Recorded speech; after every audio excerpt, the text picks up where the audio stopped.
Hi guys, good afternoon. Ngayon guys, i-share ko sa inyo kung paano gumawa ng questionnaire.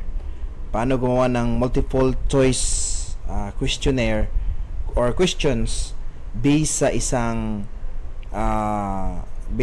sa iyong based sa iyong PowerPoint presentation. Bali, ang gagawa ng mga questions guys ay yung AI, no? Artificial Intelligence. So, tuturuan ko kayo. So, stay tuned. Okay? So, first ay kukunin natin yung gamit ito guys, no? Medyo may magamit mo ito kapag time na sa exam. So, ito yung PowerPoint presentation natin. So, shout out pala. Thank you for galing ito sa group namin sa Media and Information Literacy group sa Facebook. So, dinownload ko guys. So, ito yung ginagamit ko. So, ngayon ay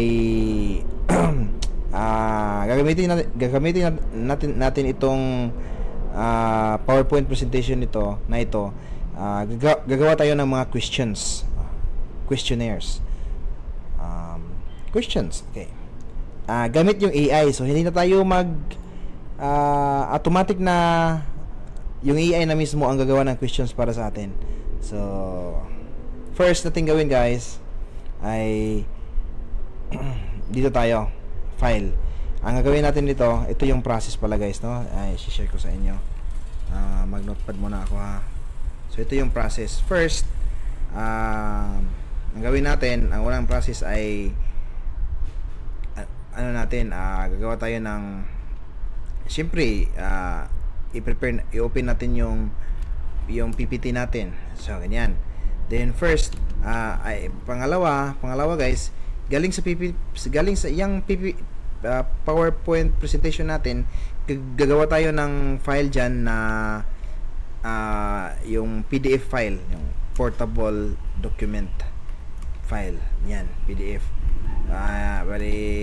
Ito yung process, convert to PDF.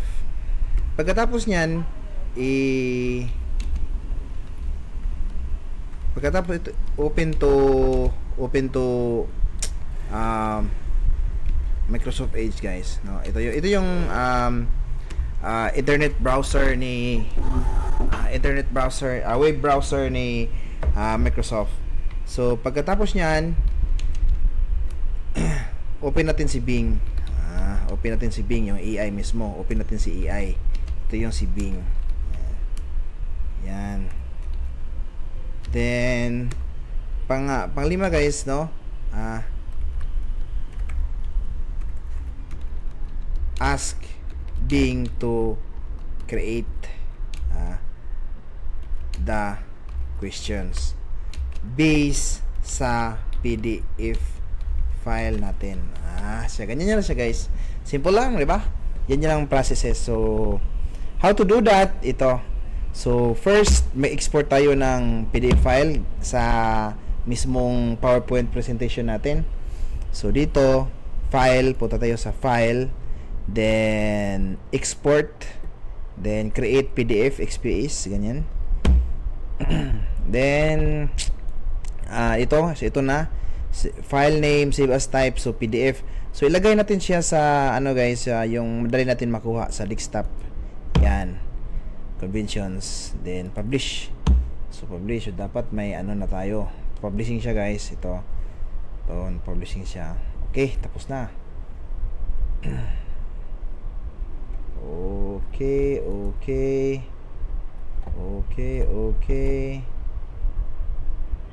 So, yeah. So, okay na to.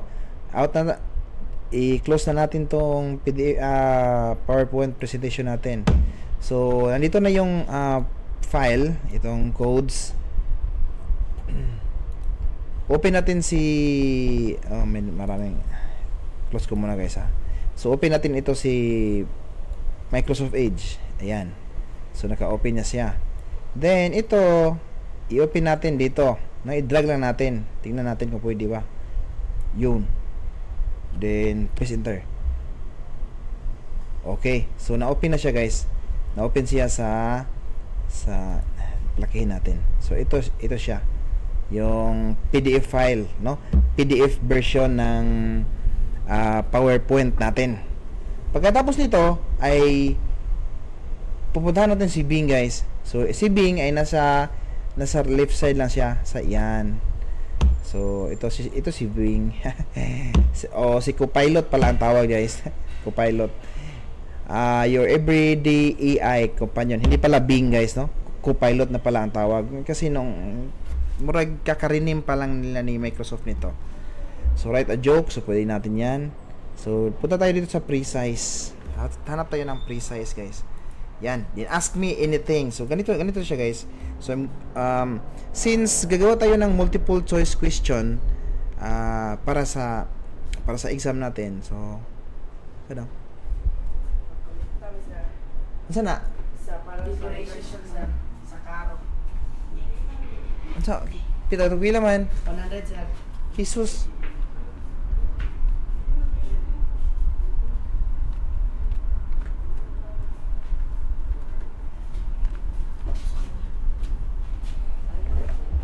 Nya wait sa ha. Dara no. Sige lang nato kasi.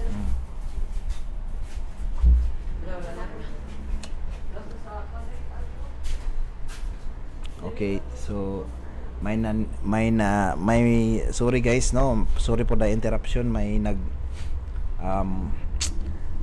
torko na dumating, naniningil na naman. So ito yung buhay ng mga teacher na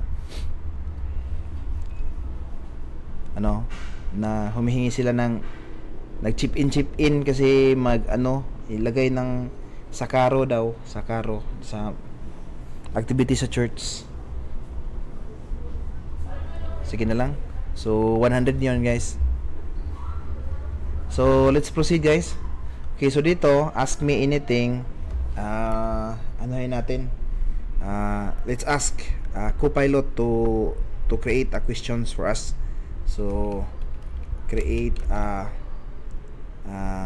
for example 5 items multiple choice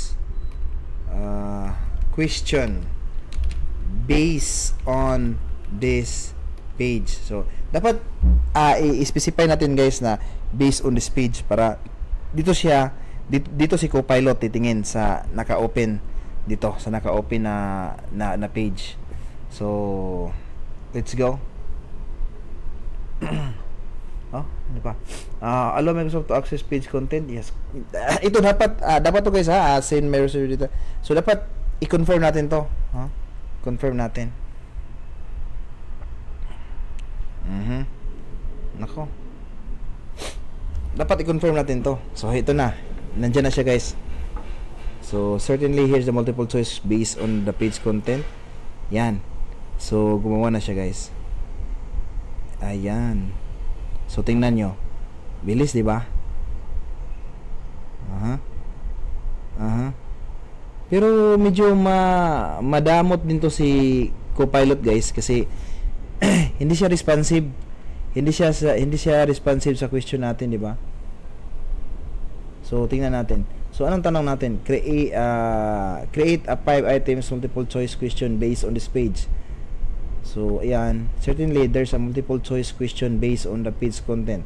Which of the following statements accurately reflects the concept of codes in media? Codes are yan, ito multiple choice. So the answer is B. So answer is B guys. So gumawa siya. So since gusto natin na limang question, anuhin pa natin, kulitin pa natin si Copilot guys para gagawa talaga siya ng 5 questions.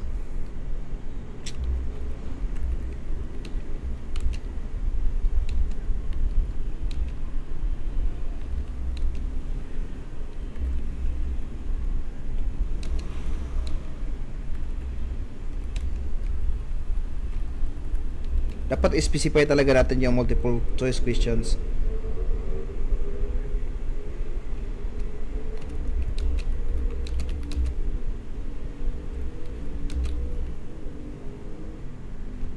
Yan.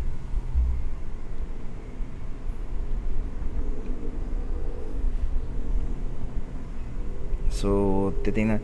So, minsan guys, ano na siya sa kakulitan natin, si Copilot. Pero ito, gumagana siya. So, yun. Technical codes, media refers to, yan. Okay, tingnan natin ha. So, number 2. So, gumagana siya guys, no? So, ganyan siya. So, ginagawa na niya yung questions para sa atin based sa presentation natin. So, medyo madali na lang, di ba? So, ganyan ang ginawa ko guys sa questionnaire ko sa exam ko. So, okay, so pwede na si teacher. Ang gagawin ni teacher nito ay kopyahin na lang. Okay. So, naglagay pa siya ng key, ano guys, yung mga answer key.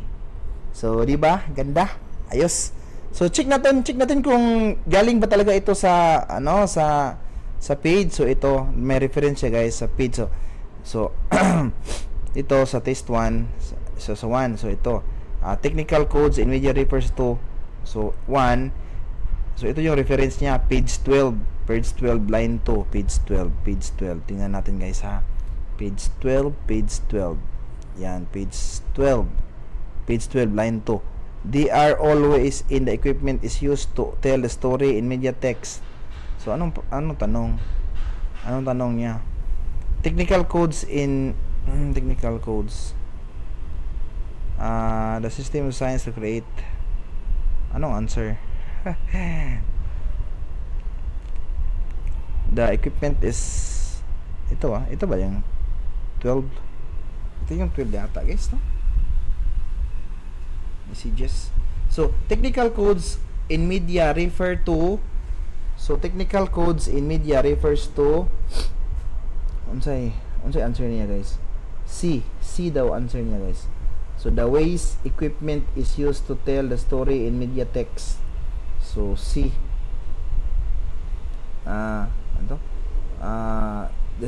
The ways equipment. So the ways equipment is used to tell the story in media text. So sakto talaga guys, no? Tingnan ninyo. So ito na siya. Ito yung answer. So pagkatapos ito, pag naka-generate na siya, ay kopyahin na lang natin to guys. Ito select natin. Yan, select natin yan until 1. Then right click, copy. Punta tayo sa Microsoft Word. Ganyan. Microsoft Word. Open natin Microsoft Word.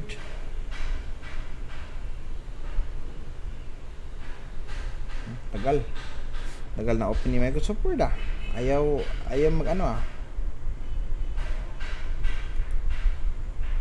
Okay, dito na lang tayo guys, no? New.